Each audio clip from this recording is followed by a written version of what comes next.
नमाज फज्र से पहले कड़ाके की सर्दी में नहा धोकर मस्जिद में आ जाओ। बोलो हुजूर आपने कहा है रकाअतल फज्र खैरु मिन दुनिया व माफिया, फजर की 2 रकत नमाज दुनिया और दुनिया में जो कुछ है उससे बेहतर है। हुजूर मैं नहा के मस्जिद आ गया, लब्बैक या रसूल अल्लाह। ये होना चाहिए। बस हाथ में फोटो है, स्क्रीन पे बाल बच्चों की तस्वीर है, लब्बैक या रसूल अल्लाह, दाढ़ी मुंडी हुई है, लब्बैक या रसूल अल्लाह। नमाज फजर जोहर असर मगरिब सब छोड़ के बैठे हैं, लब्बैक या रसूल अल्लाह। सिर्फ बगैर समझे बुझे दूसरों की नकल करना, दूसरा जो बोल रहा है उसकी नकल करना क़यामत की निशानी है कि आखिर ज़माने में अक्सर लोगों की अक्लें छीन ली जाएंगी, अक्सर लोगों की अक्लें छीन ली जाएंगी। लोग दीवाने की तरह करेंगे, पागल की तरह करेंगे। अब इसको क्या कहेंगे कि एक कड़ाके की सर्दी में एक कमजोर सिन्फ है, जिन्स है, औरत कमजोर है, उसका जिस्म नाजुक और लतीफ है, उसकी अक्ल कमजोर है, लेकिन कड़ाके की सर्दी में वो ठठर रही है, फिर भी अपने सर पे चादर नहीं डाल रही है। क्यों? कि मेकअप बिगड़ न जाए। साहब नीम बरहना लिबास है, ठठर रही है, फिर भी पूरे जिस्म को ढांप नहीं रही। क्यों? जिस्म की नुमाइश। लेकिन बाजू में एक मर्द है जो 1 कुंटल मिट्टी अपने सर पे उठा सकता है, जो समंदर में गोता लगा के मोती निकाल सकता है, जो 5-5, 10-10 घंटे खेत में हल चला के खेती करता है। मर्द ताकतवर होते हैं, इसका चमड़ा मजबूत होता है, इसकी हड्डी मजबूत होती है, इसकी अक्ल भी मजबूत होती है, इसका सीना भी मजबूत होता है। कि एक मर्द अपनी बीवी का सारा सितम सह लेता है, उनकी सारी जिद, उनके सारे गुस्से को अपने सीने में जब्त कर लेता है, घर आबाद रहता है, घर चलता रहता है। वो अपनी बीवी की ज़बानी माँ, बहन, फूफी, चची सबकी शिकायत सुनता है, मगर एक मजबूत सीना लेके सबको वो सहता है। ये मर्द है। जो राहुल गांधी की तरह टी-शर्ट पहन के कड़ाके की सर्दी में चले, मर्द है। औरतें नहीं करेंगी। अल्लाह ने उसके जिस्म पे दाढ़ी के बाल नहीं हुआ है, चूंकि वो नर्म नाजुक है, वो इस काम के लिए नहीं पैदा हुई। लेकिन अजीब तमाशा है, औरत होने के बावजूद हाफ पैंट पहन के कड़ाके की सर्दी में खड़ी है, और ये मर्द है। अंदर में इनर, ऊपर में पैंट, अंदर में इनर, बनियान, फिर शर्ट, उसके ऊपर में कोट। ये मर्द अगर सिर्फ बनियान पहन के रहता तो भी जाड़े से मुकाबला कर सकता था। लेकिन किस कदर उल्टी रीत है कि सिन्फ नाजुक नीम बरहना खड़ी है, और ये मर्द 5 कपड़े पहने हुए हैं। इसे क्या कह सकते हैं आप? सारा काम उल्टा पुल्टा हो रहा है। यही वजह है कि नवंबर, आज 20 तारीख हो गई, कड़ाके की सर्दी नहीं आई, मौसम भी अपना मजाज बदल लिया। बारिश होनी चाहिए कब, बारिश होती हो कब, बारिश ने भी अपना मजाज बदल लिया है। लोग बदल गए, लोगों के जीने का अंदाज बदल गया, लोगों की सोच बदल गई, और ये कहते हैं कि अल्लाह कहाँ है, रसूल पाक की मदद कहाँ है। बुजुर्गों ने कहा कि मत बोल अल्लाह कहाँ है, गरीबान में झांक के देखे तू कहाँ है, तू कहाँ है, तेरा घर कहाँ है, तेरे बाल बच्चे कहाँ हैं, तेरी तहजीब कहाँ है, तेरा कल्चर कहाँ है, तेरी संस्कृति कहाँ है, तेरी सभ्यता कहाँ है। देख तू आज बदल जा, खुदा की रहमतें तेरा इस्तिकबाल करने को तैयार है। तू आज बदल जा, दूसरों का गुलाम मत बन। अल्लाह का एक महबूब है, उस महबूब को अल्लाह ने हमारे लिए नमूना बना के भेजा है, ताकि मैं जहन्नम नहीं जाऊं, मैं जहन्नम से बच जाऊं, मैं जन्नत जाऊं। बस अल्लाह के महबूब की अदाओं की नकल करनी है, उनसे मोहब्बत करनी है, उनकी पैरवी करनी है। जन्नत तो वहां मिलेगी, सल्तनत यहां मिलेगी, इज्जत यहां मिलेगी, राहत यहां मिलेगी। और अल्लाह ने अपना वादा सच्चा करके दिखलाया। अरब के वह लोग जो खाना बदोश कहलाते थे, जिनका घर कांधे पे रहता था, जो बकरियां चराते थे, जो ऊंट चराते थे। हजरत उमर फारूक रदी अल्लाह तआला अन्हु ऊंट चरा रहे थे, एक रास्ते से गुजर रहे थे। खलीफतुल मुस्लिमीन बनने के बाद आपके पीछे फौज थी, जब मक्का की उस पहाड़ी के पास से गुजरने लगे तो आप वहां खड़े हो गए चिलचिलाती धूप में। आप गौर से नीचे की जगह को देखने लगे। लोगों ने कहा हुजूर क्या देख रहे हैं? कहा मैं वही उमर हूं जो कभी यहां ऊंट चराया करता था। मैं वही उमर हूं जो कभी यहां ऊंट चराया करता था। आपका मजमा देखकर बहुत खुशी हो रही है मुझको। ऐसा लग रहा है कि मैं आज 2-2.5 घंटे का खिताब कर दूं, लेकिन अगर 2-4-10 लोग उठ गए तो मैं 1 घंटे के अंदर में तकरीर खत्म कर दूंगा। अब 1 घंटा भी बहुत है। डॉक्टर भी कहते हैं 1 घंटा ही बोलिए। हमारे दोस्त अहबाब भी बोलते हैं कि 1 घंटा ही बोलिए। जब सारे लोग आधा घंटा बोलने में घड़ी देखते हैं और आप 3 घंटा के बाद घड़ी देखते हैं, क्या समझ रहे हैं? क्यों इस तरह जान दे रहे हैं आप? तो अब हमने भी अब पैटर्न अब बदलने का चाहा कि अब 3 व 2 ढाई चल नहीं चलेगा, बस सिर्फ 1 घंटे की तकरीर होगी। क्या रमान बारी साहब हैं? बस 1 घंटे में अपनी बातें कहते हैं। अब जरा गौर से सुनिए। उमर फारूक रदी अल्लाह ताला अन्हु उस जगह को गौर से देखने लगे। लोगों ने पूछा हुजूर क्या देख रहे हैं? पीछे फौज है, चिलचिलाती धूप, आप देखे जा रहे हैं। कहा मैं उस जगह को देख रहा हूं जिस जगह में कभी ऊंट चराया करता था। और जब मैं ऊंट चरा के घर जाता था तो मेरे बाप खत्ताब, उमर इब्ने खत्ताब, खत्ताब आपके बाप का नाम, खत्ताब मेरे वालिद खत्ताब कहते थे ए उमर, तू दुनिया में कोई बड़ा काम कैसे कर पाएगा जबकि तुझे ऊंट चराना भी नहीं आता है? ऊंट चराना भी नहीं आता है, तू कैसे दुनिया में कोई बड़ा काम कर पाएगा? उमर फारूक रदी अल्लाह ताला अन्हु कहते मैं वही उमर हूं जिसको ऊंट चराना तक नहीं आता था। आज मैं खलीफतुल मुस्लिमीन बना हूं, आज मैं अमीरुल मोमिनीन हूं, मुसलमानों के उमूर का बादशाह। ये सब कुछ अल्लाह ने अपने फजल से, उमर फारूक आजम का तेवर कह रहा था, ये सारा इनाम मोहम्मद अरबी की गुलामी की वजह से मिला। कि मोहम्मद से वफा तूने तो हम तेरे हैं, ये जहां चीज है क्या लौहो कलम तेरे हैं। कौम मुस्लिम आज भी हुकूमत तेरा इंतजार कर रही है कि तू मोहम्मदी बन जा, मैं तेरे पास आ जाऊं। कंडीशन है, शर्त है कि तू मोहम्मदी बन जा। हुकूमत इंतजार कर रही है, दिल्ली की गद्दी इंतजार कर रही है, अमेरिका की कुर्सी इंतजार कर रही है, चाइना जापान की गद्दियां इंतजार कर रही हैं। जिस तरह पहले ईरान की गद्दी इंतजार कर रही थी, मुस्तफा के मानने वाले दीवाने अरब से निकले ईरान पे छा गए, अरब से वह लोग निकले रूम पे छा गए। मोहम्मद इब्ने कासिम मुट्ठी भर अपने दोस्तों के साथ अरब से निकले, इंडिया आए, हिंदुस्तान पे छा गए। उन लोगों की मेहनतों का नतीजा था कि 1000 साल तक इस मुल्क के हिंदुस्तान पे मुस्तफा के गुलामों का शासन रहा। तो जिनकी हुकूमत इतने दिनों तक रही हो, आज वह हुकूमत के लिए तरस रहा है, आज वह नौकरी के लिए तरस रहा है, आज वह मुलाजमत के लिए तरस रहा है। 50-50 लाख रुपए रिश्वत दे के नौकरी का इंतजार कर रहा है, अपनी जमीन बेचकर नौकरी का इंतजार कर रहा है। साहब मुशरिक प्रधान के दरवाजे पे रोजाना हाजिरी देकर उनकी गुलामी का इजहार करके नौकरी के इंतजार में 5 साल से पड़ा हुआ है कि प्रधान जी नजर कर दें ताकि नौकरी मुझको मिल जाए, चपरासी की नौकरी मिल जाए, गेट का लोहा उठाने और गिराने की नौकरी मिल जाए, नौकरी मिल जाए। नौकरी के लिए ये लालायित हैं और बेचैन हैं, और हुकूमत इनका इंतजार कर रही है कि तू औरंगजेब बन जा, हिंदुस्तान तुम्हारा इंतजार कर रहा है। सब बस एक्टिव बन के दुनिया में जीना है, गुलाम मुस्तफा बन जाए, इल्म हासिल करें, एक्टिव रहें, एक एक मिनट का सही इस्तेमाल करें।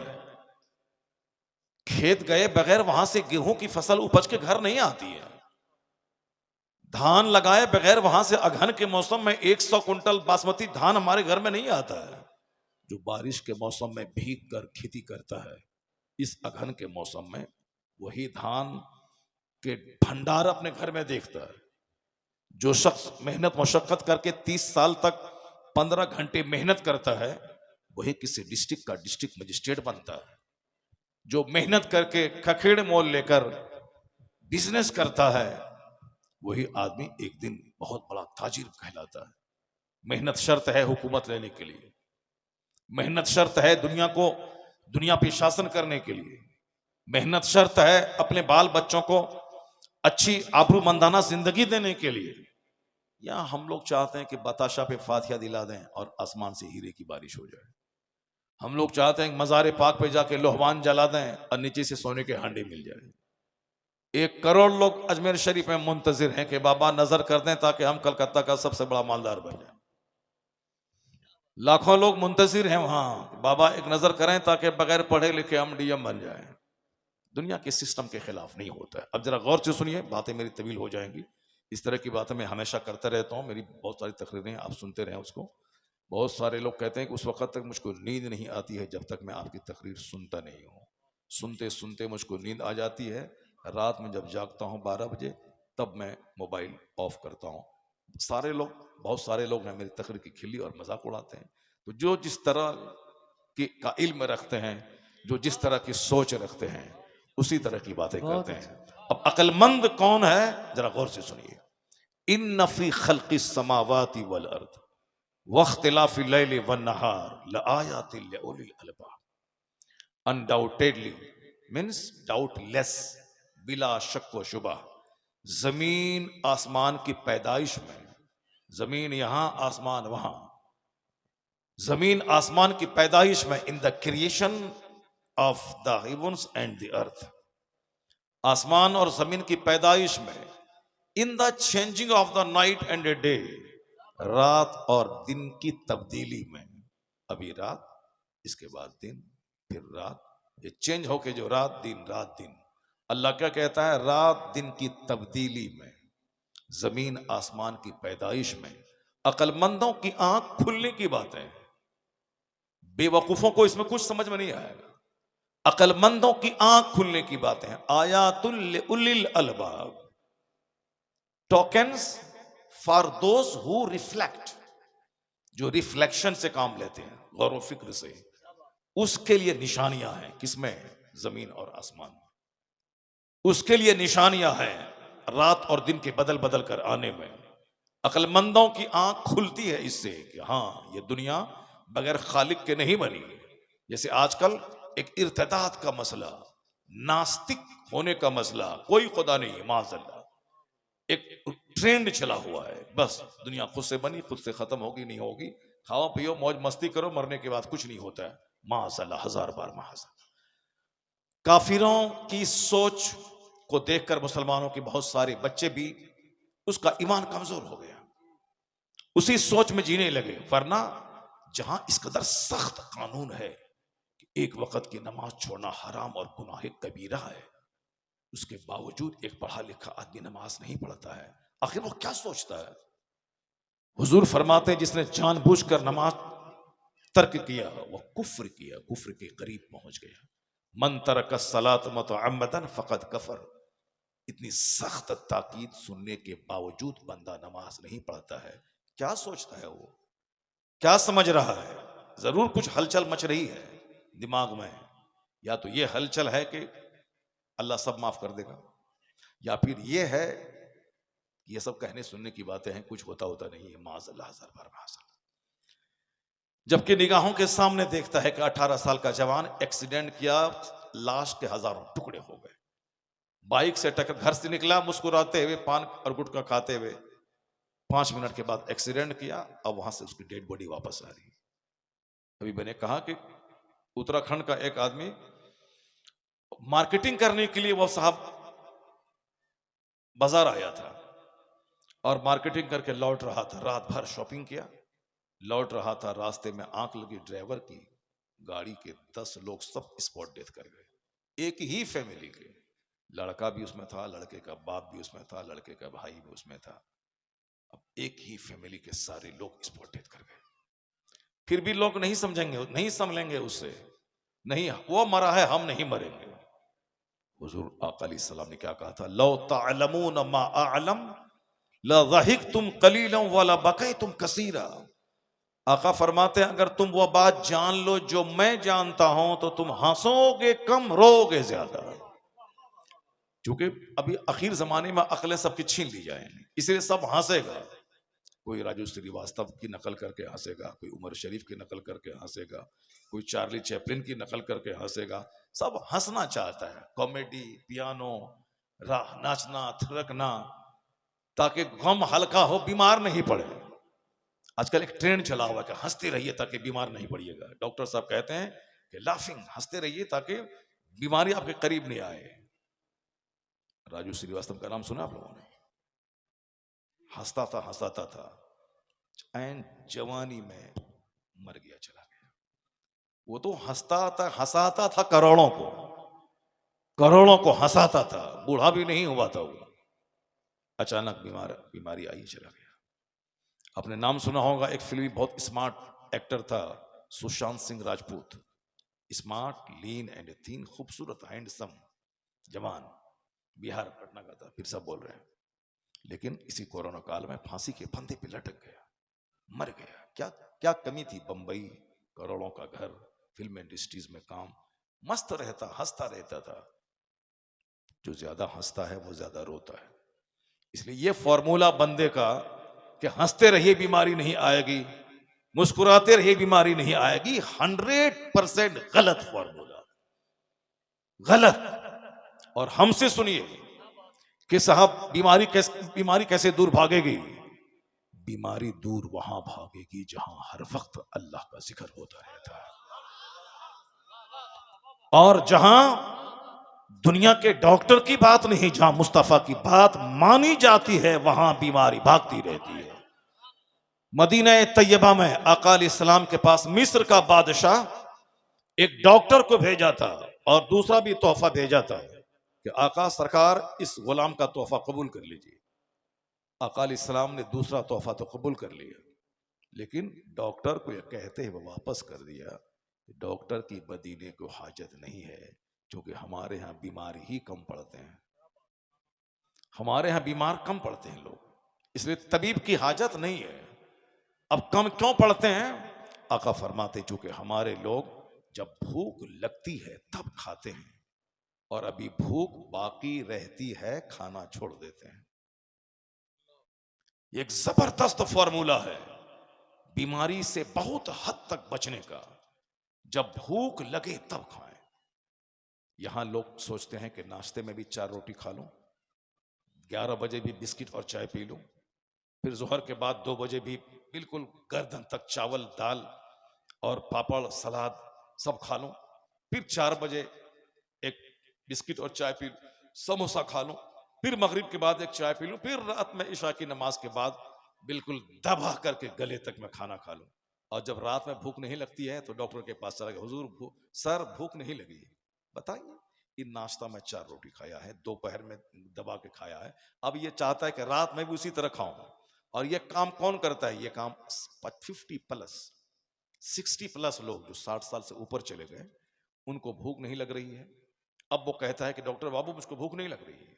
डॉक्टर साहब कहते हैं कि ये टिकिया ले लो, ये दवाई ले लो, ये एसी लॉक ले लो, या डाइजिन ले लो, ये ले लो, ये खाओ, उसके बाद भी भूख नहीं लगती है। डॉक्टर साहब हार्ड दवाई दिया, बस 2-4 दिन भूख लगी, फिर गैस बनी, फिर भूख खत्म। मैंने अभी परसों एक उस बूढ़े को मैंने कहा, डॉक्टर के सामने कहा, ये दवाई की जो पोटली लेके जा रहे हैं कि भूख लगे खाना खाया नहीं जाता है। मैंने कहा अगर जीना चाहते हैं तो सिर्फ 2 टाइम खाइए, एक सुबह नाश्ते में खाइए और फिर रात में खाइए। दोपहर में भूख लगे तो 1 बिस्किट ले लीजिए, बाकी यहां तक दबा के मत खाइए, सिर्फ 2 टाइम खाइए। अभी 70 साल की उम्र में जो आप चाहते हैं कि 25 साल वाली ताकत रहे, मैं खा लूं 10 रोटी, 25 साल की उम्र में आपकी दाढ़ी के बाल, सर के बाल काले थे, और अभी देखिए 25 साल में आप बिल्कुल यंग जवान थे, अभी अपनी हड्डी और अपने चमड़े को देखिए आप। तो क्या चाहते हैं कि जो खाना 25 साल में खाते थे वही खाना 80 साल में भी खाएं? नहीं होगा। एक बहुत बड़े बुजुर्ग ने कहा, अल्हम्दुलिल्लाह मैं सेहतमंद हूं उस 70-80 साल की उम्र में भी। मैंने कहा राज क्या है? कहा राज है ज्यादा भूखा रहना, राज है ज्यादा भूखा रहना। सेहतमंद रहने का फॉर्मूला है कम खाना। और आज बीमारियां बढ़ गई चूंकि 99% लोग गले तक दबा के खाना शुरू किया। पहले लोग दाने को तरसते थे, फिर भी सेहतमंद रहते थे। लेकिन अभी खा खा के लोग मौत की आगोश में जा रहे हैं। अकाल इस्लाम ने क्या कहा कि मदीने में डॉक्टर की जरूरत नहीं है। क्यों? हमारे लोगों को जब भूख लगती है तब खाते हैं। यह 3 टाइम फॉर्मूला ये हमारा और आपका बनाया हुआ है। नाश्ता, दोपहर, रात, ये हमारा और आपका बनाया हुआ है। और इस्लाम का फॉर्मूला है कि भूख लगे तब खाओ। अब भूख रहे अभी तो खाना छोड़ दो। जैसे अभी और भी 4 रोटी खा सकते हैं तो 4 रोटी खाने के बाद ही स्टॉप कर दो। अगर 4 रोटी की जगह है तो 2 खाओ, उसके बाद स्टॉप कर दो। यह है सेहतमंद रहने का नुस्खा। अब कोई दबाने के बाद बोले सेहतमंद रहूंगा। अभी लीवर ट्रांसप्लांट का मसला बहुत चल रहा है, लीवर डैमेज हो रहा है। बंबई का अरबपति मड़वा की रोटी खाता है। वो मड़वा समझते हैं, हमारे इलाके मड़वा बोलता है उसको। वो काला काला दाना जो होता है, जो गरीबों का खाना पहले होता था, वो हम लोग मड़वा रोटी खाते हैं अरबपति के लोग। और क्या बोलता है? मलाई, कलाई। कलाई अलग चीज है, कलाई। अरे वो मड़वा पहले होता था, कौनी सरसों जैसा दाना, छोटा छोटा दाना होता था। हाँ, गरीब लोग खाते थे। और अभी बंबई के अरबपति लोग खाते हैं, क्योंकि डॉक्टर बोलता है कि गेहूं की रोटी खाओगे तो मर जाओगे। अब वही खाते हैं जो पहले गरीबों की ग़िज़ा थी, अब अरबपति खा रहे हैं। क्यों? ताकि जान लो कि दुनिया की सारी चीजें अहम हैं। किसी को हकीर मत समझना, गरीबों को गरीब मत समझना। मुमकिन है कि गरीबों की रोटी तुमको खानी पड़े दौलतों की मौजूदगी में। गरीबों के पास पेट है मगर रोटी नहीं है। अरबपति के पास दौलत है बेतहाशा, मगर पेट ही नहीं है उसके पास। गेहूं की रोटी खाया तो मर जाएगा वो। बहुत सारे लोग खाते। शुगर वाले को डॉक्टर कहते हैं कि गेहूं की रोटी में शुगर है, चावल में शुगर है, अब कैसे क्या खाऊं? तो डॉक्टर कहते हैं कि मकई, चना और साहब गेहूं, बाजरा, जौ, ये सब मिक्स करके आटा तैयार करो और खाओ। इस्लाम तमाम बिंदुओं पे बहस करता है। इस्लाम सिर्फ नमाज पढ़ने नहीं कहता है।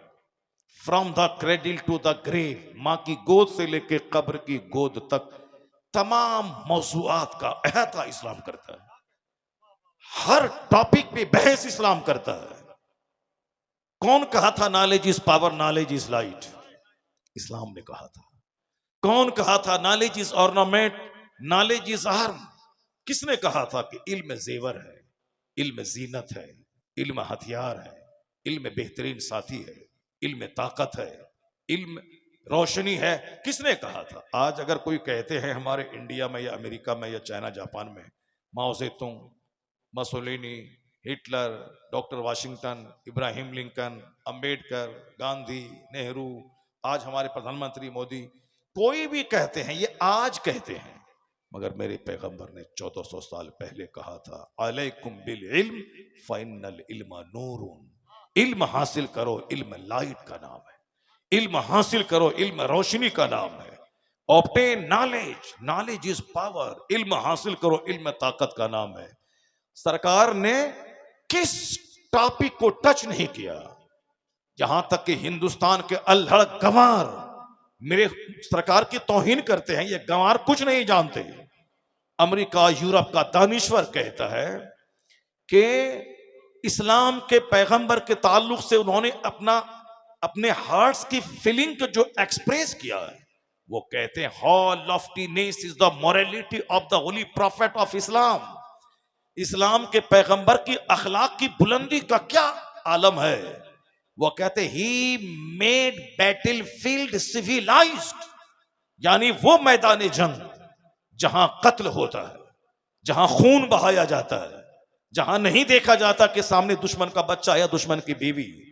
कहते हैं कि इस्लाम के पैगंबर हैं जिसने कहा था कि औरतों पे हाथ मत उठाना, बच्चों पे हाथ मत उठाना, बूढ़ों बीमारों पे हाथ मत उठाना। यानी वो दानिश्वर यूरोप का कहते हैं कि इस्लाम के पैगंबर हैं जिसने मैदान जंग को भी मुहज्जब बना दिया। Who made battlefield civilized, जिसने मैदान जंग को भी मुहज्जब बना दिया। क्या बात है। जो अनपढ़ किस्म के लोग हैं वो पैगंबर आजम की शान में गुस्ताखी करते हैं। जो हाईली क्वालिफाइड हैं वो यही कहते हैं कि I can not find any other man in history like Mohammad. मैं पूरे मानव इतिहास में मुस्तफा का जवाब नहीं पाता। वो यही कहते हैं, all standards by which human greatness may be measured, is anyone greater than he. आका के बारे में वो यूरोप का दानिश्वर डॉक्टर लामार्टिन कहते हैं कि तमाम पैमाना, तमाम कसौटी, तमाम मेजरमेंट, तमाम तराजू जिस पर एक इंसान की महानता को जांचा जाता है, वह तमाम कसौटी लाओ और उस कसौटी पे जांचो कौन है जो मोहम्मद अरबी के मुकाबले में खड़ा हो सके। All standards by which human greatness may be measured, is any one greater than he. क्या है कोई जो मुस्तफा से बड़ा हो सके? ये पढ़े लिखे लोग कहते हैं, ये हाईली क्वालिफाइड लोग बोलते हैं। इसलिए मैं कभी हिंदुस्तान या दुनिया के डेनमार्क या कहीं का कोई अपने आप को पढ़ा लिखा कहता, अगर वो मेरे पैगंबर की शान में गुस्ताखी करता है और ऑल फॉल बकता है, तो मैं उसको दुनिया का सबसे बड़ा जाहिल समझता हूं। वो एबीसीडी जाना है, इल्म हासिल नहीं किया है। वो क ख ग जाना है, साक्षर है, शिक्षित नहीं है। वो शिक्षित साक्षर होना अलग है। अखबार पढ़ लिया, हिंदी पढ़ लिया, फिजिक्स पढ़ लिया, साहब क ख ग पढ़ लिया, एबीसीडी पढ़ लिया, अलिफ बा पढ़ लिया, हाँ ये पढ़ना जानता है, ये लिखना जानता है, ये साक्षर है, शिक्षित नहीं है। शिक्षित का मतलब तालीम याफ्ता, एजुकेटेड। जब इल्म सीने पे आता है तो जहालत का खात्मा होता है, और इल्म आदमी को राइट और रॉन्ग में डिफरेंशिएट करने का ढंग सिखाता है, हक और बातिल में फर्क करने का तरीका सिखाता है। पढ़ा लिखा आदमी वो किसी चीज में आंख बंद करके नहीं पढ़ता, वो रिफ्लेक्ट करता है, रिसर्च करता है, गौर व फिक्र करता है, तब जाके वो कोई डिसीजन लेता है पढ़ा लिखा आदमी। तो जो लोग ऑल फॉल बकते हैं, समझने की साक्षर है, शिक्षित नहीं है, तालीम याफ्ता नहीं है। और कयामत जब करीब आएगी, लोग साक्षर ही बनेंगे।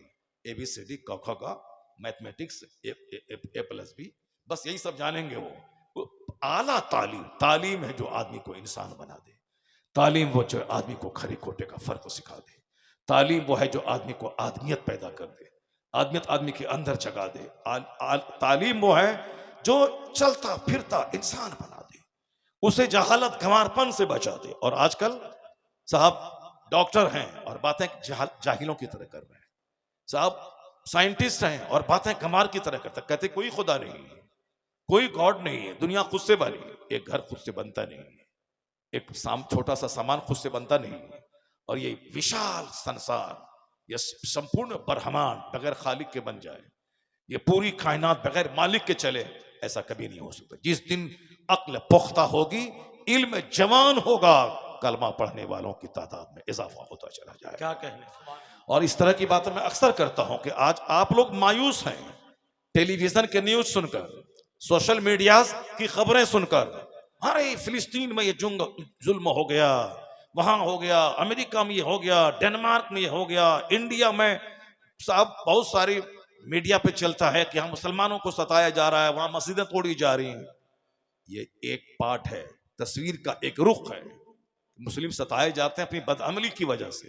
वह दूसरा रुख यह है कि कोई दिन ऐसा नहीं गुजरता जिस दिन कोई वैज्ञानिक कलमा पढ़ के मुसलमान ना होता हो। अल्लाह, कोई दिन ऐसा नहीं गुजरता जिस दिन दुनिया का दानिश्वर कलमा पढ़ के मोमिन ना होता हो।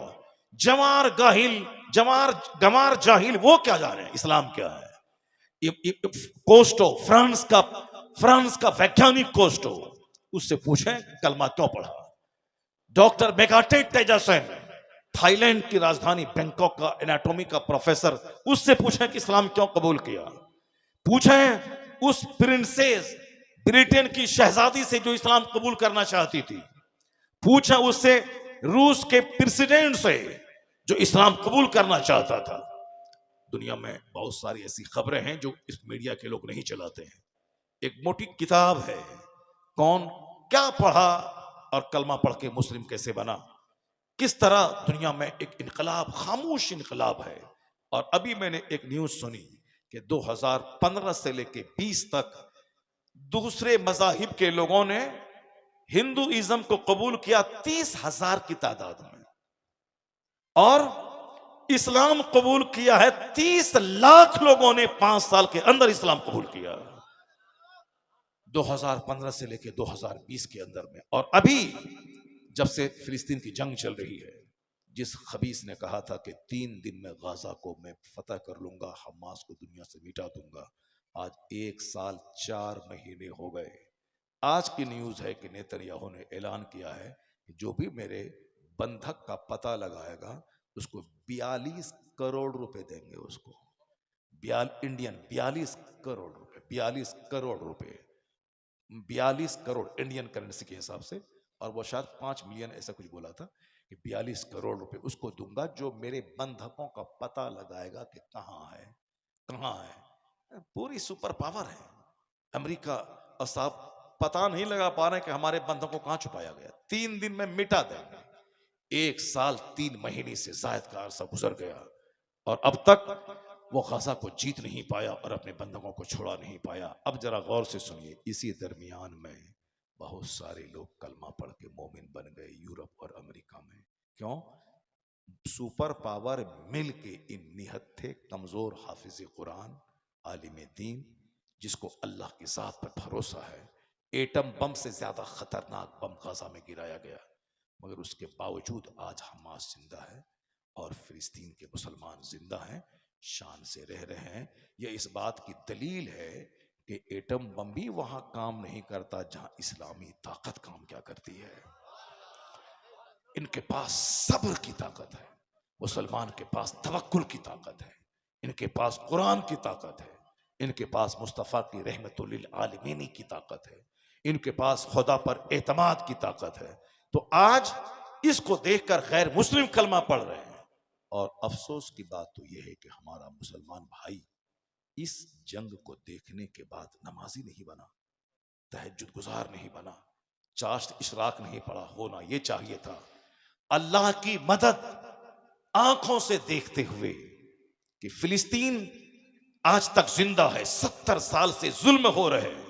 वहां की औरतें फिलिस्तीन नहीं छोड़ती हैं, इसलिए नहीं छोड़ती हैं कि मैं आज मेरा बच्चा नहीं तो आज मेरे बच्चे का खून रंग लाएगा, कल जरूर किबले अव्वल यहूदियों की गिरफ्त से आजाद हो जाएगा, आजाद होगा फिलिस्तीन किबले अव्वल।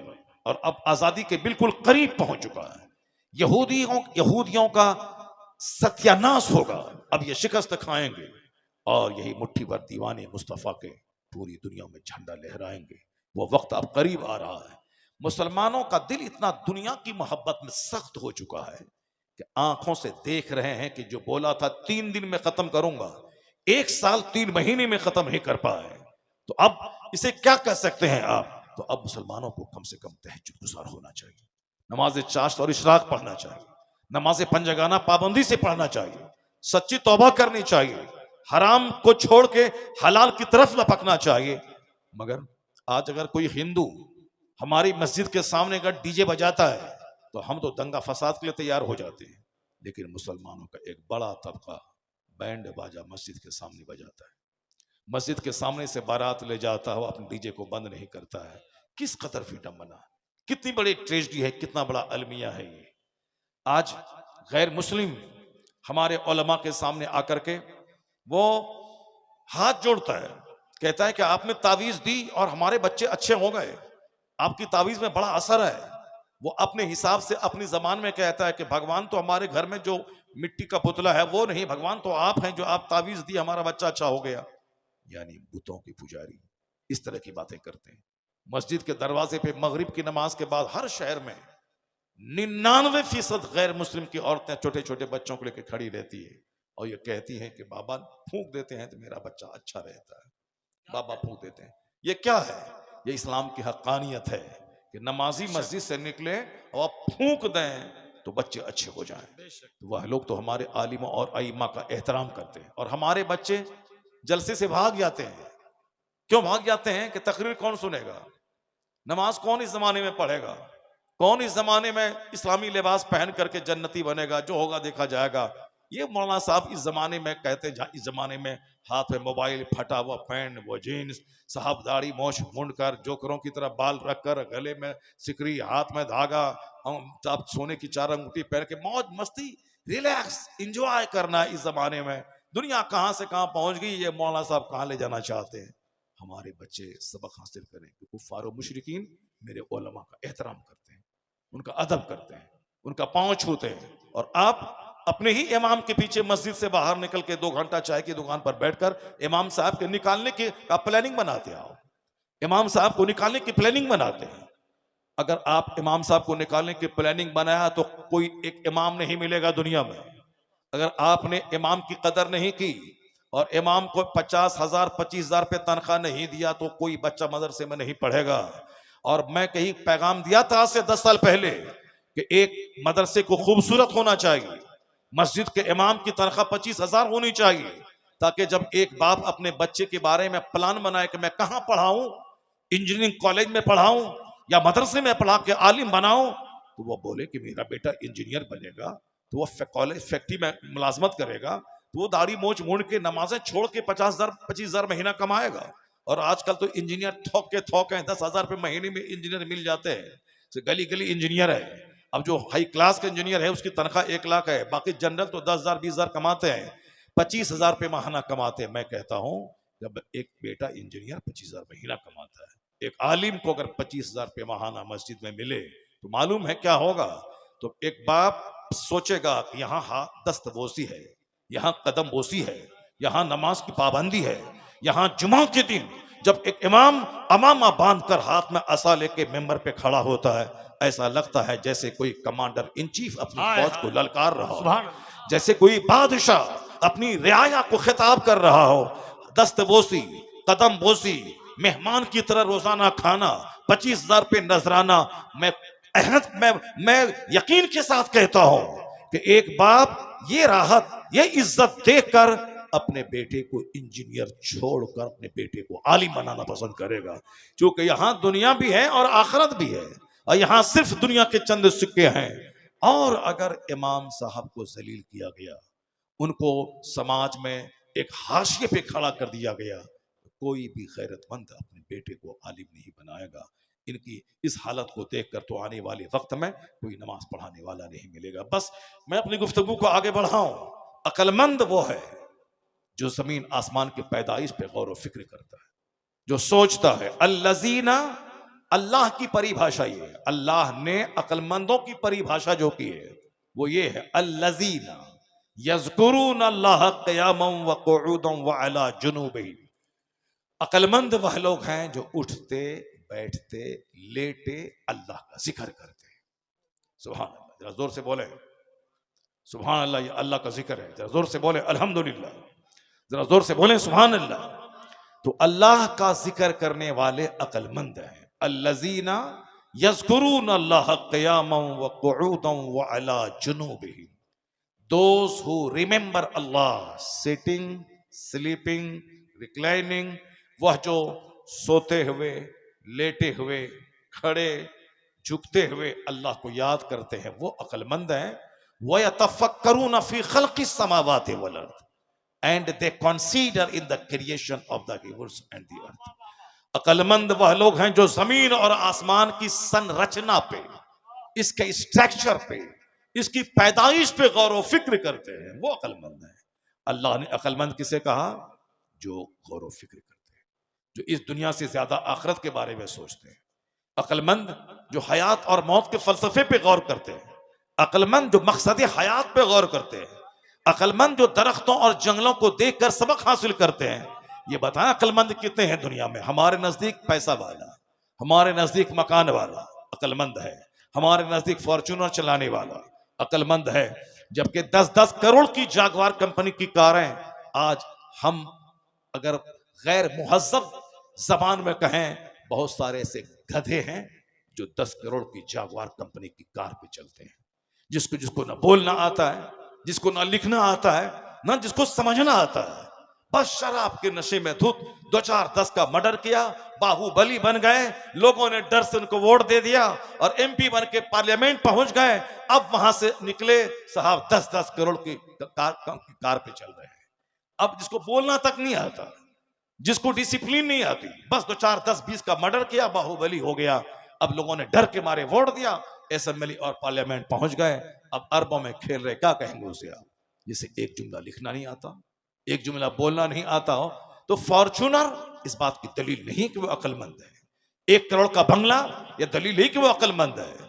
साहब 1000 एकड़ जमीन इस बात की दलील नहीं कि वो अक्लमंद है। अक्लमंद है कौन? वमन यूतल हिकमत फकद ऊतिया खैरन कसीरा। कुरान कहता, अल्लाह कहता, हमारा पैदा करने वाला खालिक कहता है, जिसे हिकमत, इल्म हिकमत की नेमत मिली, समझ लो उसे सबसे बड़ी दौलत मिल गई। नारे तकबीर, नारे रिसालत, खलीफे हुजूर ताजुश्शरिया मसलके आला हजरत, नारे तकबीर, नारे रिसालत। जहां इल्म की रोशनी है, जहां तकवा है, वही दौलत है। दौलत का मतलब नहीं कि खूब धन दौलत हो, नहीं, अक्ले सलीम जहां है वही धनवान है, वही अक्लमंद है। अक्लमंद होना बहुत बड़ी नेमत है। अल्लाह जिससे मोहब्बत करता है उसे अक्ले सलीम और दीनी समझ की दौलत उसको अता कर देता है। अल्लाह तबारक व तआला हम सबों को अक्लमंद बनाए, हम सबों को दुनिया से ज्यादा आखिरत की फिक्र करने की तौफीक अता फरमाए। अब जरा मैं टॉपिक से रिलेटेड कुछ बातें करता हूं। मैंने कुरान शरीफ की एक आयत पढ़ी है, आपकी तवज्जो, आप लोग उठेंगे तो नहीं, भागेंगे तो नहीं, आप लोग नहीं भागेंगे ना? हाँ, कीमती बातें सुनिए, कुरान और हदीस की बातें सुनिए, अपनी जिंदगी को संवारिए और सजाइए। मैं भी स्कूल कॉलेज में पढ़ा हूँ अल्हम्दुलिल्लाह। मैं 400 लड़कों में मैट्रिक में टॉप किया हूँ। मैट्रिक में 400 लड़के हमारे क्लास में थे। अल्हम्दुलिल्लाह मैंने फर्स्ट क्लास पास किया। दाढ़ी उगने वाली थी और टोपी पहनता था। इंटरमीडिएट में पूरी यूनिवर्सिटी में टॉप पोजीशन था मेरा, 10-20 कॉलेज में।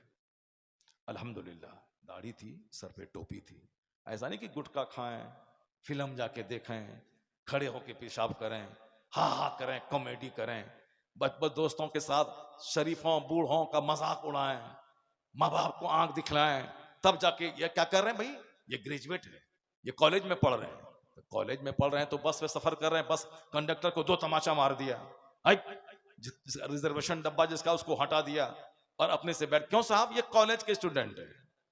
तुम कॉलेज का स्टूडेंट है, तुम पढ़ेगा लिखेगा, नौकरी करेगा, पैसा कमाएगा, तुम्हारा बाप फायदा उठाएगा, तुम कमाएगा, तो तुम्हारे पढ़ने से समाज को क्या फायदा है? तुम्हारे ग्रेजुएट बनने से बस वाले को क्या फायदा है? तुम ग्रेजुएट बनेगा, कमाएगा, खाएगा, तुम्हारा बाप मौज मस्ती करेगा, तुम कार खरीदेगा, लेकिन ये समाज के लोगों को जो सता रहा है उसको क्या मिलेगा? ये बस वाले का किराया नहीं दे रहा, उसको क्या मिलेगा? इसीलिए तुम खोंडा, पढ़ने का मतलब खोंडागिर्दी करना। पढ़ने का मतलब ये होता है कि तुम हकदारों को हक दो। अगर कोई किराया नहीं दे रहा है तो तुम उससे लड़ो और कहो किराया देना होगा। क्योंकि बस वाले ने कई लाख में बस खरीदी, उसके 4-5 वर्कर हैं, ड्राइवर है और साहब और दूसरे लोग हैं, पैसा नहीं देगा तो फिर मेंटेन कैसे होगा? अब लोग कहेंगे भाई हाँ ये बच्चा तो बहुत अच्छी बातें बोल रहा है, ये कौन है? पढ़ा लिखा आदमी है, स्कूल कॉलेज में पढ़ रहे हैं, पढ़े लिखों की पहचान है। मगर ये पढ़ा लिखा गोंडा, आजकल जो बच्चे स्कूल कॉलेज में पढ़ते हैं, मैं अपनी निगाहों के सामने देखा मुजफ्फरपुर में एक बेचारा अपनी बीवी के साथ सफर कर रहा था। ये 2-4 गोंडे स्कूल में पढ़ने वाले घुसे और जिस सीट पर बैठा हुआ था उसको हटाया, उसको अब वो नहीं हट रहा था तो 2-4 तमाचा मारा, खींच के नीचे उतारा। बीवी बेचारी परेशान हो, बीवी मौजूद है, उनके शौहर को उनके सामने घसीट के ले रहा। उसके बाद मारने के बाद कहता है अगर बीवी तेरे पास नहीं रहती तो और तुमको पीटता मैं। रिजर्वेशन है उसका। ये कौन लोग हैं? एग्जाम देने जा रहे हैं, कंपटीशन का एग्जाम देने जा रहे हैं। आप लोगों का अंदाजा होगा जब कभी कोई एग्जाम होता है पुलिस वाले का या और किसी चीज का, बैंक का, रेलवे का, तो किस कदर हुल्लड़बाजी करके लोग ट्रेन से जाते हैं। अब सब रिजर्वेशन वाले को उठा दिया। क्या करूं, मैं सामने बैठा हुआ था, मैं अगर कुछ बोलूं तो हमसे उलझ जाएगा वो। मैं खामोश रहा, यही सोचता रहा ये स्कूल कॉलेज में पढ़ रहे हैं, ये एग्जाम देने जा रहे हैं, एग्जाम देने जा रहे हैं, क्या दूसरों की सीट पे उसको उठा करके वहां बैठ जाएगा? ये कौन सा इल्म है? उससे बेहतर तो तुम गंवार रहता, जाहिल रहता, हल जोतता, कम से कम ह्यूमैनिटी रहती, मानवता रहती, आदमियत रहती।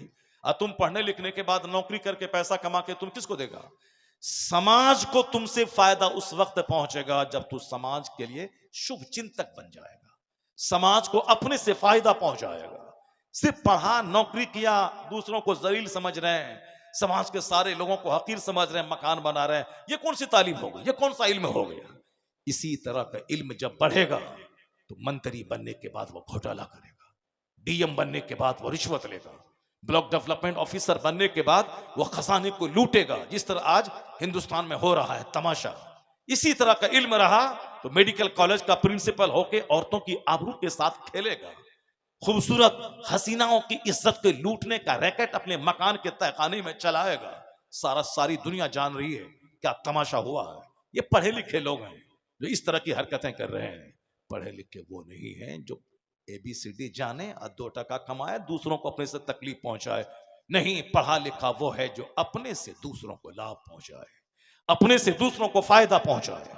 मैं पढ़ा हूं, समाज को मुझसे फायदा मिले, समाज को मुझसे रोशनी मिले। ये है the best among you is one who is profitable for others.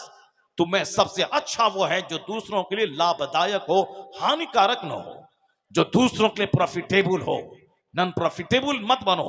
इसलिए वो इल्म जो आदमी को इंसान बनाता है, वो इल्म आज भी मदरसे की चटाई से मिलता है, जहां पहले दिन से लेकर आखिरी दिन तक यही सिखाया जाता है, बेटा झूठ बोलना हराम है, शराब पीना हराम है, जुआ खेलना हराम है, सूद खाना हराम है, माँ बाप को सताना हराम है, पड़ोसी को तकलीफ देना हराम है, गीबत चुगलखोरी हराम है, हसद कीना कुदूरत हराम है। यानी ये जायज है, ये नाजायज है, ये लीगल है, ये इलीगल है, ये राइट है, ये रॉन्ग है, ये फॉरबिडन है, ये परमिटेड है, ये मुज़िर है, ये मुफीद है, ये बेनिफिशियल है, ये हार्मफुल है। यही तो सिखाता है इस्लाम। और ये बच्चों की घुट्टी में बचपन से लेके आखिरी दौरे हदीस तक यही इल्म मिलता है। ये करना है, ये नहीं करना, ये अच्छा है, ये बुरा है, ये हराम है, ये हलाल है, ये लीगल है, ये इलीगल है। यही शिक्षा दी जाती है मदरसे में। तो इंसान बनाने की फैक्ट्री है ये मदरसा। और ये फैक्ट्री आज कमजोर पड़ गई। मुसलमानों ने भी अपने बच्चों को मदरसे में पढ़ाना छोड़ दिया। गवर्नमेंट ने भी इसे आतंकवादी का अड्डा कहा। जो इंसान बनाने की फैक्ट्री था उसे आतंकवादी का अड्डा कहा। जो इंसान बनाने की फैक्ट्री था कि माँ का पांव चूमे, बाप की पेशानी चूमे, बाप का हाथ चूमे, मुसलमानों ने भी अपने बेटों को नाफरमान बनाने के लिए अल्हड़ इदारों का रुख किया।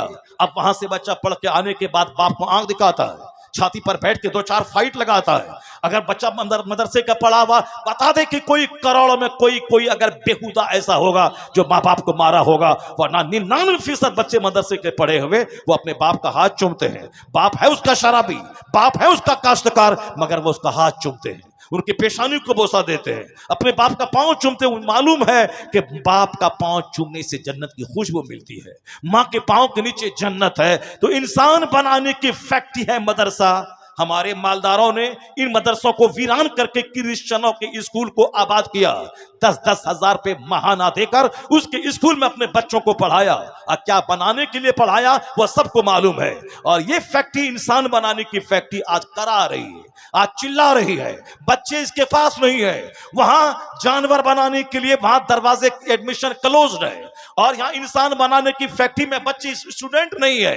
हर तरफ से इसको डैमेज किया गया। तो आज जब बच्चे चोर हो गए, डकैत हो गए, रिश्वतखोर हो गए, घोटालेबाज हो गए, ऑक्सफोर्ड से पढ़ के आया घोटालाबाज, JNU से पढ़ के आया घोटालाबाज, दिल्ली यूनिवर्सिटी से पढ़ के आया घोटालाबाज, PMCS से पढ़ के आया घोटालाबाज, कहीं चारा घोटाला, कहीं यूरिया घोटाला, कहीं ताबूत घोटाला, कहीं चीनी घोटाला, कहीं पोशाक घोटाला, कहीं भवन निर्माण का घोटाला। ये घोटाले सब पढ़े लिखे लोग कर रहे हैं। कहां के पढ़े? JNU के, AMU के, दिल्ली यूनिवर्सिटी के, ऑक्सफोर्ड के, हार्वर्ड के, कैम्ब्रिज के, कलकत्ता यूनिवर्सिटी के पढ़े हुए लोग हैं। मैं एक अच्छे लोगों की बात नहीं करता, मैं उन गुंडों की बात करता हूं जो यूनिवर्सिटी से पढ़ने के बाद हिंदुस्तान के खजाने को लूटने का काम करते हैं। कोई चीफ मिनिस्टर की कुर्सी पे बैठ के लूट रहा है, कोई DM की कुर्सी पे बैठ के लूट रहा है। ये सारे लुटेरे उसी दुनियावी दरसगाहों के पढ़े लिखे लोग हैं। ये मदरसा का पढ़ा लिखा आदमी जो इंसान की फैक्ट्री है, ये मदरसा। यहां शरीफों की खेप पैदा की जाती है। तो मदरसे को हमने उजाड़ दिया, अब जब मदरसे को उजाड़ दिया तो शरीफ कहां से मिलेंगे, कुतुब कहां मिलेंगे, अब्दाल कहां मिलेंगे, शरीफ कहां मिलेंगे, जेंटिल कहां मिलेंगे। समाज आज चोरों से भर गया, डकैतों से भर गया, पापियों से भर गया, जिनाकारों से भर गया, सूदखोरों से भर गया, माँ बाप के नाफरमानों से भर गया। अब कराहना मत कि समाज नाफरमानों से भर गया, चूंकि फैक्ट्री वही है जहां नाफरमान जन्म लेते हैं। तो अब समाज चोरों से भर गया है। अब अगर चाहिए कि समाज शरीफों से भरे, नेकों से भरे, नमाजियों से भरे, परहेजगारों से भरे, तो दोबारा इस फैक्ट्री को जिंदा करना होगा। और जिस दिन फैक्ट्री जिंदा हुई, अब प्रोडक्शन ज्यादा होने लगा, जब पैदावार ज्यादा होगी तो चोरों की तादाद घटेगी, शरीफों की तादाद में इजाफा होता चला जाएगा। नारे तकबीर, नारे रिसालत, मसलके आला हजरत, मजहबे इस्लाम, जलसे दस्तार बंदी, नारे तकबीर, नारे रिसालत। बस मदरसे को आतंकवादी का अड्डा कह दिया। कभी मदरसे में आके देखा, कभी चटाई पर बैठ के जायजा लिया कि क्या पढ़ाया जाता है? हमारे यहाँ फारसी की पहली से लेके बुखारी शरीफ तक जो भी किताबें चलती हैं उसमें यही बात पढ़ाई जाती है, यही इल्म सिखाया जाता है कि बेटा शरीफ बनना, नेक बनना, इंसान बनना, जन्नती बनना, नेक बनना, दूसरों को नेक बनाना, अच्छा बनना, दूसरों को अच्छा बनाना, खुद बुराई से बचना, समाज को बुराई से बचाना, यही तो इसकी जिम्मेदारी होती है। ऐसा नहीं कि मौलाना जो बना तो वह भूखे मर गया, जो मदरसे में पढ़ा हुआ दाने दाने को तरस गया। मेरे साथ जितने बच्चे मेरे गांव के पढ़ रहे थे, अक्सर कुछ बच्चे उसमें वो हैं जो रेड़ी चलाते हैं, ठेला चलाते हैं। बहुत सारे बच्चे वह लोग हैं जो किसी लायक नहीं रहे, स्कूल कॉलेज में रुक गया। मगर मैंने मदरसे की चटाई से आखिर तक चिपका रहा।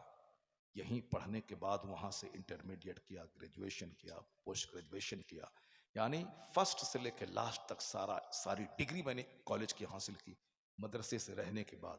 और मैं मौलवी हूँ आज, मगर अल्हम्दुलिल्लाह मेरी बात ठीक है, चलो सारे लोग तो इस तरह से नहीं कर पाते हैं, लेकिन हमारा एक मामूली मौलवी भाई जो मेरे गांव का था, वो भी पुख्ते का घर बना लिया, वो भी बाइक पे चल रहा है, इज्जत की जिंदगी गुजार रहा है। और जिसने मौलवी का मजाक उड़ा के अपने बेटों को स्कूल में भेजा, उनका बच्चा नोएडा सेक्टर 16 में रेडी चला रहा है। आलिमों की तौहीन जो करेगा कि मदरसा में पढ़ने से क्या मिलेगा, उसकी नस्ल में एक अच्छा आलिम कभी पैदा नहीं होगा। और आप जान लें कि अल्लाह जब सांप, छुछंदर, बंदर, शराबी, पापी सबको रोजी देता है, जो अल्लाह के दीन का काम करेगा क्या अल्लाह उसको भूखा रखेगा? नहीं रखेगा। वमन यतवक्कल अलल्लाहि फहुवा हस्बुह, जो अल्लाह पे भरोसा करता है अल्लाह उसके लिए काफी हो जाता है। और अल्लाह वहां से रोजी देता है जहां से बंदा सोच नहीं सकता है। जो अल्लाह के दीन का काम करता है, सरकार दो जहां सल्लल्लाहु अलैहि वसल्लम ने वादिये मिना में तकरीर करते हुए कहा था, आखिरी हज के मौके पर आका ने कहा था, जो अपने पीछे दुनिया का गम लगा लेता है, अल्लाह उसकी निगाहों के सामने गरीबी के दरवाजे खोल देता है। वह कमाता जाता है, भूखा होता चला जाता है, और करोड़ है तो अरब, अरब है तो खरब, खरब है तो संक, संक है तो महासंक, इसी में वो लगा रहता है। एक दुकान, दो दुकान, 4 दुकान, 5 दुकान, 10 दुकान, ये मॉल, वो मैरिज हॉल। इसी भाग दौड़ में मौत आती है, बुरी मौत, मर के दुनिया से चला जाता है। सारे मॉल, सारी दुकानें रह गई। ये सब अपनी निगाहों के सामने से आप देख रहे हैं। हुजूर ने क्या फरमाया? जो अपने पीछे सिर्फ दुनिया का गम लगा लेता है, अल्लाह ताला उसकी निगाहों के सामने गरीबी के दरवाजे खोल देता है, मुफलिसी के दरवाजे खोल देता है। प्यास लगी, एक गिलास पानी कोई पी लिया तो प्यास बुझ गई, और किसी को प्यास लगी, एक बाल्टी पानी पिया, प्यास नहीं बुझी।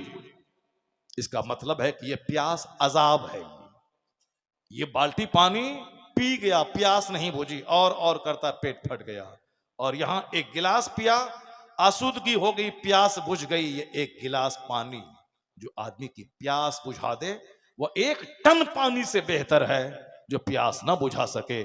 थोड़ी सी कमाई जो आदमी को सेटिस्फाइड कर दे, जो आदमी को इत्मीनान क़ल्ब दे दे, जो आदमी को सब्र और कनात दे दे, यह थोड़ी सी कमाई उस खरबों से बेहतर है जो खरब कमाने के बाद आदमी को लालची और हरीस बना दे कि कमाता जाए, उसकी भूख बढ़ती चली जाए।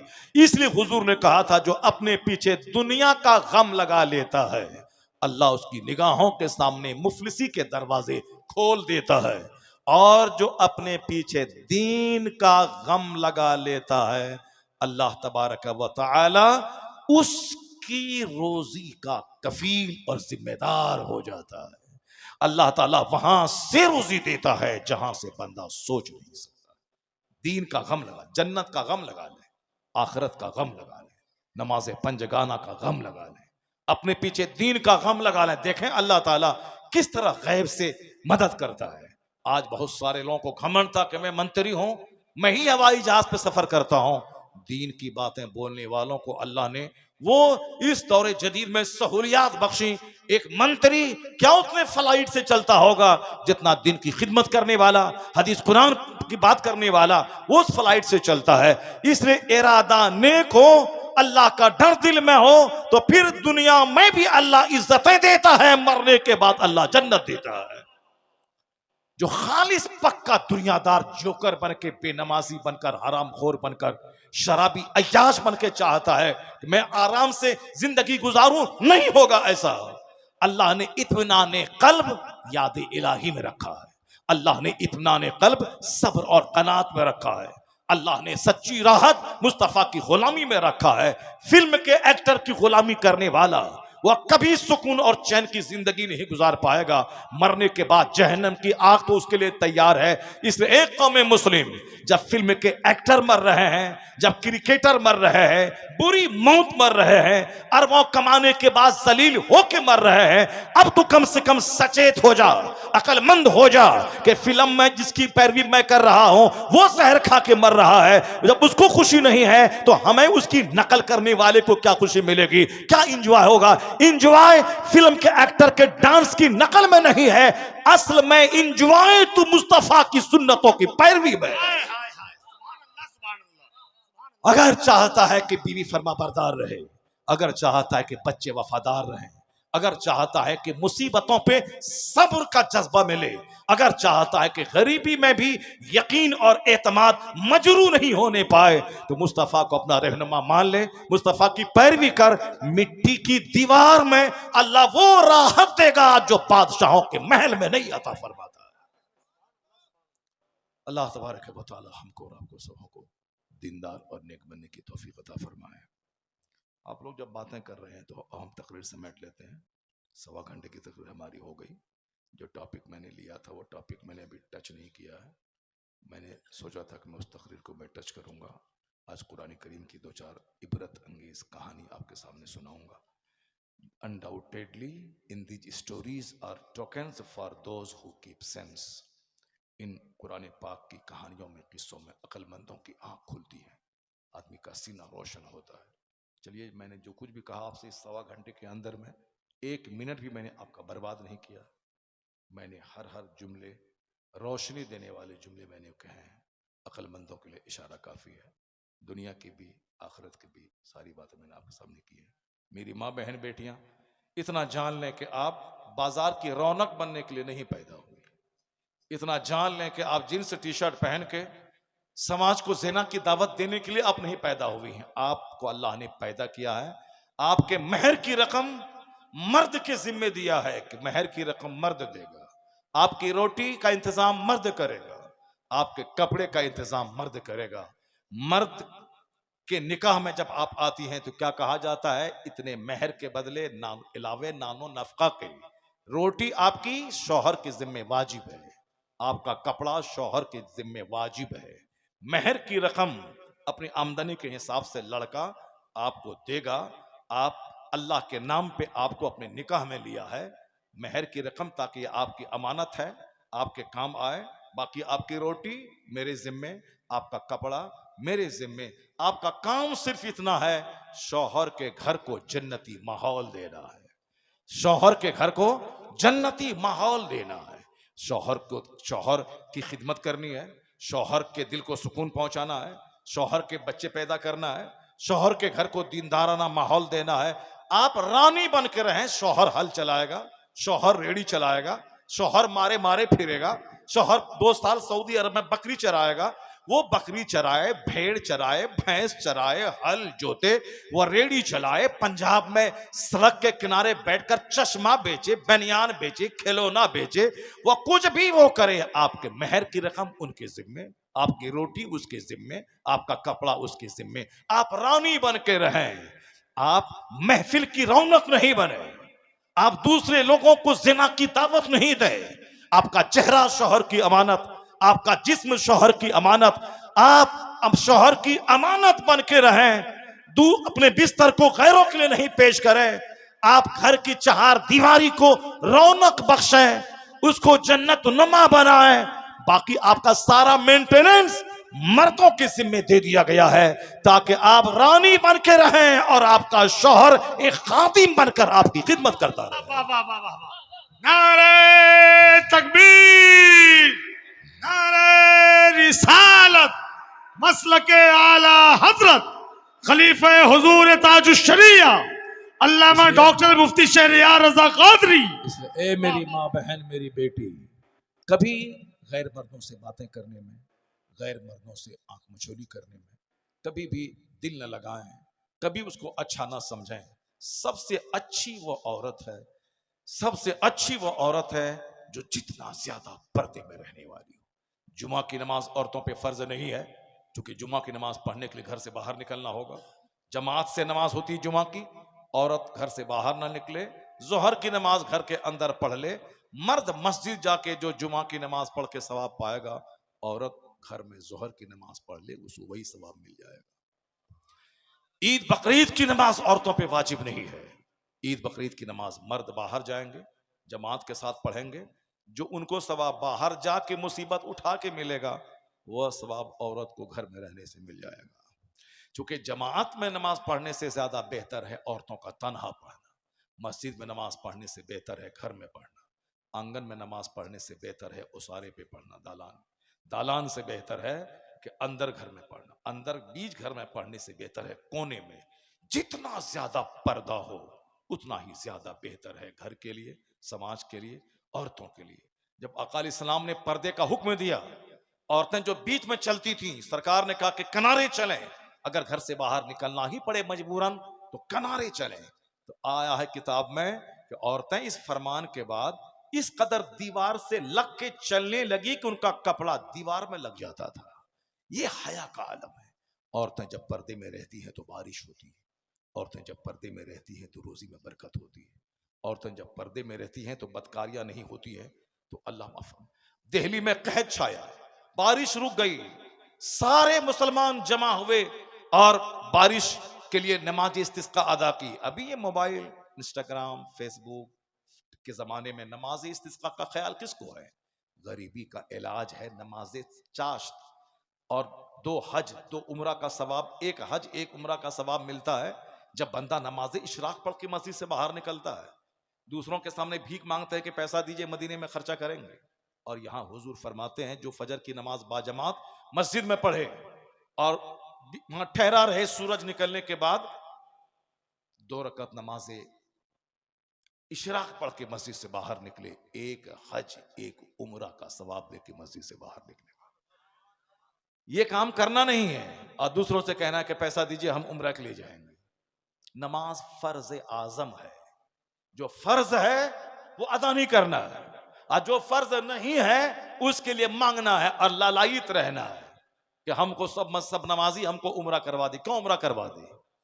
खुद ही को कर बुलंद इतना कि हर तकदीर से पहले खुदा बंदे से खुद पूछे, बता तेरी रजा क्या है। इतना बुलंद कर ले अपने आप को मस्जिद में, यहां आंख बंद कर मदीने का दीदार हो जाए। सरकार आला हजरत रजी अल्लाह तआला अन्हु की सवाने उम्री में एक चैप्टर आया है कि आपका एक खलीफा आलिम दीन देखा कि आप हुजरे में हैं, फिर उसके बाद पर्दे से देखा, झांक के तो देखा अंदर में आप नहीं, फिर उसके बाद देखा आप उसी हुजरे से बाहर आए, परेशान हो गए। कहा पांव पकड़कर हुजूर बताना होगा आज यह राज क्या है।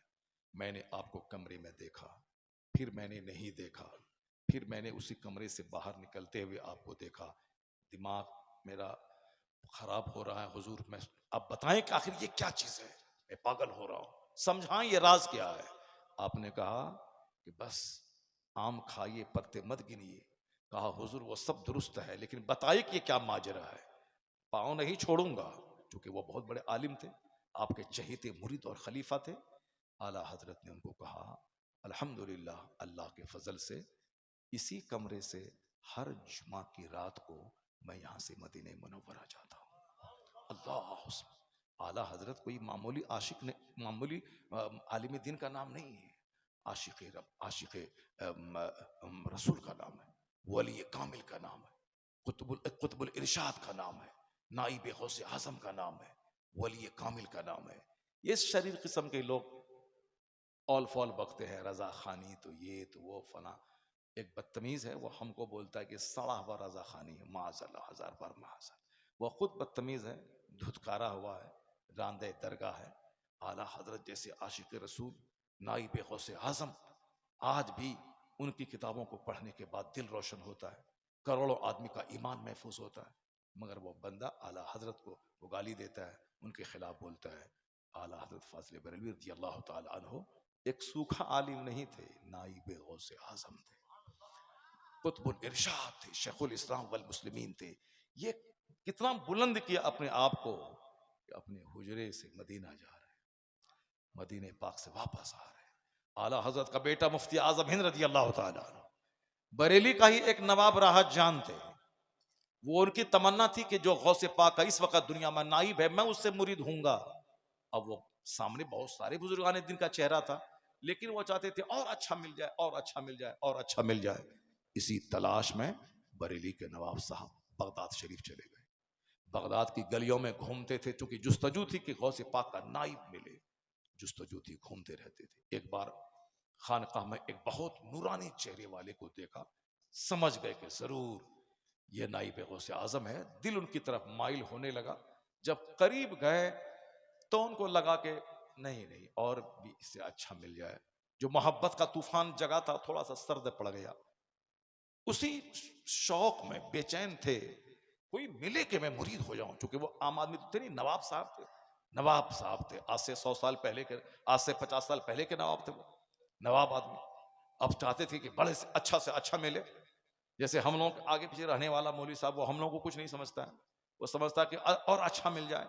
लेकिन जो हमारी तकरीर सुना है या फिर हमको कभी देखा है, वो सोचता काश हजरत से एक बार बात कर लें। अभी आ रहे थे हम गाड़ी से, अभी शमसी से कार पे, बांग्लादेश का एक फोन आया, कहा हुजूर मैं आपको देखना चाहता हूँ।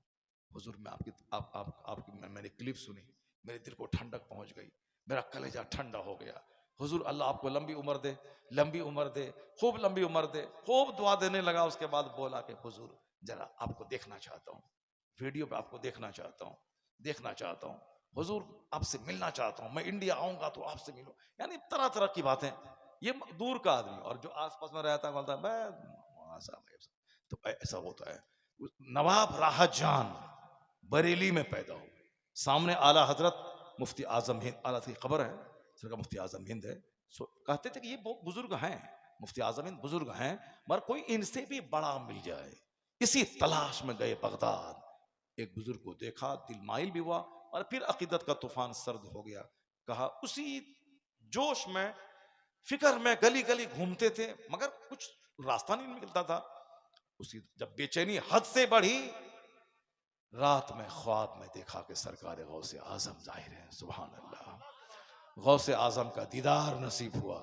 उनके पीछे आला हजरत, उनके पीछे गौसे आजम। कहा गौसे आजम का दामन थाम के, हुजूर इस वक्त आपका दुनिया में नाइब कौन है? गौसे आजम ने कहा तेरे ही शहर बरेली में तो मेरा नाइब है। कहा हुजूर कौन? तो मुफ्ती आजम की तरफ इशारा करके कहा ये मुस्तफ़ा रजा मेरे सुभान नाइब है। अल्लाह, सुभान सुभान अल्लाह, सुभान अल्लाह, अल्लाह, सुभान सुभान अल्लाह, सुभान। ऐसे ही बरेली में 40 लाख की भीड़ नहीं लगती है। ऐसे ही ताजुल शरिया के जनाजे में करोड़ के करीब लोग नहीं आए थे। और ऐसे ही सारी दुनिया में रजा का चर्चा नहीं हो रहा है कि वादी रजा की कोई हिमाला रजा का, जिस समत देखिए वो इलाका रजा का। ऐसे ही नहीं होता है। अल्लाह रब्बुल इज्जत जिसको चाहता है उसको जमीन से उठा के शोहरत के आसमान भी पहुंचा देता है। आला हजरत सिर्फ 2 घंटा सोते थे, बाकी सारा वक्त दीन की खिदमत के लिए ज़रूरियात से फारिग होकर, फ़राइज़ व वाजिबात से फारिग होने के बाद सिर्फ इस्लाम पे होने वाले हमले का जवाब देने के लिए किताबें लिखते रहते थे। 1000 के करीब किताबें लिखी, दीन और सुन्नियत का ज़बरदस्त काम किया। अल्लाह ने इनाम ये दिया कि आज विसाल के 107 साल हो गए, फिर भी दुनिया भर में डंका बज रहा है, हर तरफ रजा रजा का नारा लग रहा है। मुफ्ती आजम हिंद की तरफ इशारा किया, नवाब रहा जान आप बेदार हुए, अब बस रखते सफर बांधा, सामान समेटा, गौसे पाक की बारगाह में सलाम और कदम बोसी की, चौखट बोसी की, आया बरेली शरीफ। हवाई जहाज नहीं था पहले, यहाँ से 50 साल पहले की बात है, उनको पानी के जहाज में सफर होता था। हवाई जहाज था उस टाइम में, लेकिन बहुत महंगा सफर था। तो उन्होंने बगदादी मोहल्ला से चल के वो दिल्ली आए, दिल्ली से बरेली आए, अपना सारा सामान घर में फेंका और सीधे मोहल्ला सौदागरान मुफ्ती आजम हिंद के पास आए। मुफ्ती आजम हिंद अपने हुजरे में तशरीफ फरमाते। नवाब साहब जब सामने गए, आंख से आंख मिली, मुफ्ती आजम हिंद इनके बोलने से पहले क्या कहते हैं, कहिए नवाब साहब कहां कहां घूमे, क्या क्या देखा। क्या बात है, सुभान। कहिए नवाब साहब कहां कहां घूमे, क्या क्या देखा। नवाब साहब ने कहा हुजूर जो देखना था देख लिया, अब हाथ बढ़ाइए गुलामी में दाखिल कर लीजिए। हाथ बढ़ाइए गुलामी में दाखिल कर लीजिए, हाथ बढ़ाइए गुलामी में दाखिल कर लीजिए। सरकार आला हजरत रज़ी अल्लाह तआला अन्हु का पड़पोता सरकार ताजुश शरिया, सरकार ताजुश शरिया, अल्लाह ने वो बुलंदी दी, वो बुलंदी दी कि किसी घर में कदम रख दें तो वहां से शरीर जिन्नात का खात्मा हो जाता। साउथ इंडिया में एक शख्स ने करोड़ों का घर बनाया, मगर रह ही नहीं पाता था वो। रात भर आंधी तूफान की आवाज आती थी, 3 दिन रहा, घर छोड़ के किराए पे चला गया। दूसरे को किराए पे रखा, वो भी 3 दिन के बाद भाग गया। रात भर आंधी तूफान की आवाज आती थी, परेशान हो गया। करोड़ों का घर बनाया, रह नहीं सकते हैं, किराए पे जिसको रखते हैं वो भी 3 दिन के बाद भाग जाता है।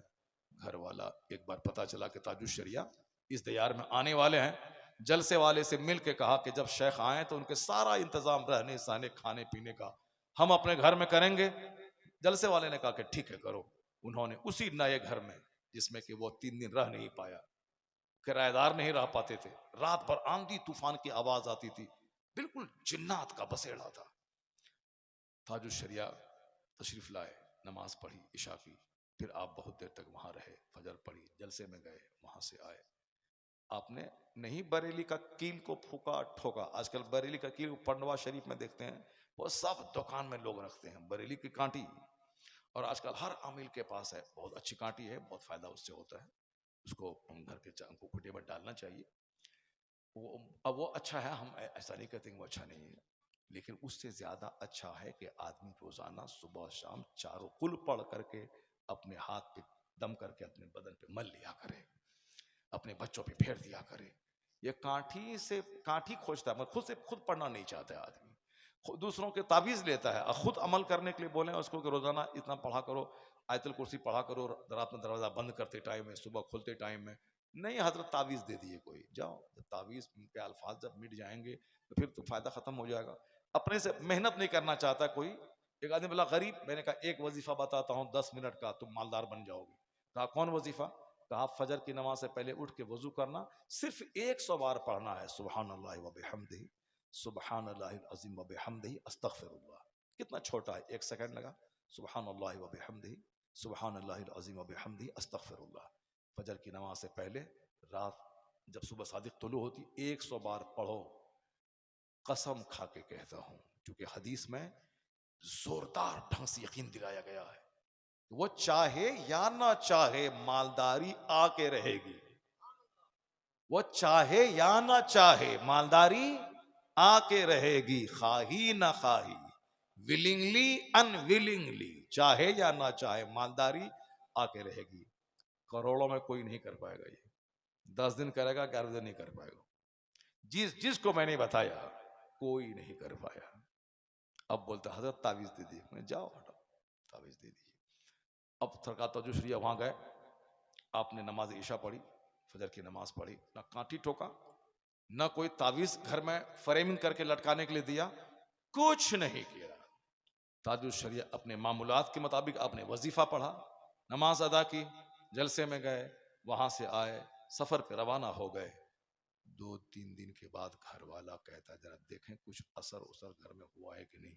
वो जब घर में आया, रात भर रहा, देखा कोई आवाज नहीं, कोई साउंड नहीं। कहा हो सकता है कि आज ना हो कल हो जाए। फिर दूसरे दिन रहा, फिर देखा कोई साउंड, कोई आवाज नहीं। कहा हो सकता है आज हो कल ना हो। फिर तीसरे दिन रहा, कोई आवाज, कोई साउंड नहीं। पूरे शहर में कहा लोगों, मेरे शहर की करामत देखो, तावीज भी नहीं लिखेगी, कदम पड़ा है, जिन्नात ने घर खाली कर दिया। क्या बात है, अब आराम से रह रहे हैं, वही घर है, आराम से रह रहे हैं। आला हजरत फाजिल बरेलवी रदी अल्लाह तआला अन्हु का कुंबा इश्क रसूल के लिए मशहूर है, ईमान के तहफ़्फ़ुज़ के लिए मशहूर है। जो लोग बुराई करते हैं वो अपनी आखिरत तबाह बर्बाद करते हैं। इसलिए आला हजरत के मसलक पर मजबूती से कायम रहिए और तमाम बदअकीदों, बद मजहबों, सुलह कुल्लियों से दूर रहिए। नमाज पंजगाना पाबंदी से पढ़ते रहिए। हमारी माँ बहन बेटियां पर्दे में रहें। अब जरा वो सुन लीजिए जो वाक़या फिर छूट जाएगा। अभी सट्टारी में बयान कर रहे थे किसी को, ए डॉक्टर प्रोफेसर साहब आप सो रहे हैं? सट्टारी में बयान कर रहे थे, मगर फिर आगे बढ़ गया, तकरीर खत्म होगी, वो वाक़या बयान नहीं कर पाए। ऐसे ऐसे ही होता है। अब हम जो अभी देखें 1.5 घंटा होने वाला है, 1.5 घंटा हो गया, मगर जो हम टॉपिक को हम टच नहीं कर पाए। जो कुरान पाक की कहानी बयान करनी थी, हमें 3-4 कहानी बयान करनी थी, सूरह बकरा की कहानी बयान करनी थी, मगर उसको टच ही नहीं कर पा रहे, क्योंकि कुछ ऐसी ज़रूरी बातें निकल जाती हैं जो हमारे सामने जवान बच्चे सब रहते हैं। कुछ ऐसी बातें निकलती हैं कि मैं समझता हूँ कि ज़्यादा बातें कीमती यह है, कीमती वही बातें हैं, मगर जो दिल में उतरने वाली बातें हैं, जल्दी से नेक बन जाए। इसके बाद कहेंगे, इसके बाद वो बात कहेंगे। बात से बात पैदा होती है, अल कलाम यखलुकुल कलाम, कलाम कलाम को पैदा करता है। बात से बात पैदा होती है, बात बढ़ जाती है। अक्सर मेरा टॉपिक अधूरा रह जाता है। वहां 2 घंटे की तकरीर हुई और जो मैं कहना चाहता था वाकया वो नहीं कह पाया। आज भी भूल जाते हैं हम, मगर हमको वो देखे प्रोफेसर साहब को, हमको याद आ गया। दिल्ली में बारिश रुक गई, कहत छा गया। मेरी माँ बहन बेटी गौर से सुनना, कहत छाया, फसलें जलने लगी, मवेशियों के थनों का दूध खुश्क होने लगा। पहले रिवाज था कि जब बारिश नहीं होगी तो नमाजी इस्तिस्का पढ़ी जाती थी, इसीलिए ये सारी बातें बीच में आ गई। नमाज इलाज है गरीबी का, लोग पढ़ते नहीं, तस्बीह मगर पढ़ते नहीं। पहले बारिश के लिए नमाज पढ़ी जाती थी। आप लोगों को याद है कि नहीं है? पढ़े हैं, बचपन में पढ़े हैं आप लोग, बचपन में पढ़े होंगे। बारिश नहीं हो रही, तेज धूप है, मुसलमान निकले मैदान में, खूब नमाज इस्तिस्का पढ़ के अल्लाह से दुआ मांगी।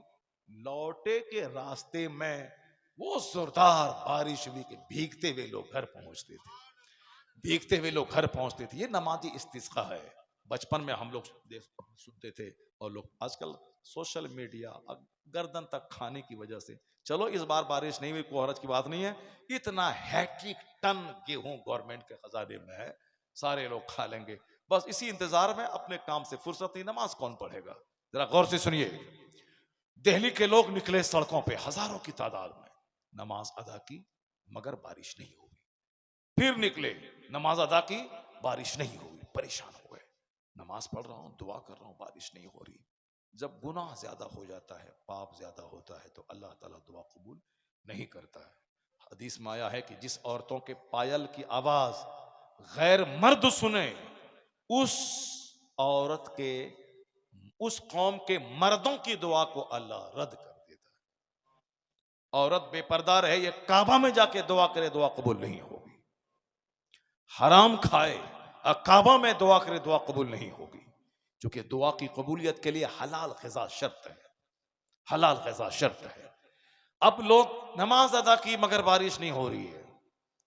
हजरत सूफी निज़ामुद्दीन अबुल मुअय्यिद रज़ी अल्लाह तआला अन्हु, बहुत बड़े बुजुर्ग हैं, उनका मज़ार कुतुबुद्दीन बख्तियार काकी रज़ी अल्लाह तआला अन्हु के आस्थाने के बिल्कुल करीब, मस्जिद से बिल्कुल सटे हुए उनका मज़ार है। उनके बाजू उनकी माँ का मज़ार है। उन्होंने अपनी माँ का दुपट्टा अपने हुजरे में जो था उसको लिया, उस दुपट्टे को हाथ में लेके आपने दुआ की, इलाही ये उस औरत का दुपट्टा है जिस औरत को मरते दम तक गैर मर्द ने कभी नहीं देखा। इलाही इस दुपट्टा का वास्ता है, तू बारिश रहमत का नुज़ूल फरमा दे। इधर दुआ खत्म होनी थी, घंघोर घटा छाई, वो बारिश हुई कि दिल्ली और दिल्ली का सारा इलाका सरसब्दो शादाब हो गया। अब बताएं कि मर्द ने नमाज अदा की, नमाज कबूल नहीं, लेकिन एक औरत का दुपट्टा जो गैर मर्द ने कभी उसको नहीं देखा। किस कदर औरत के पर्दे पर्दे में बरकत है, किस कदर औरतों के घर में रहने में बरकत है।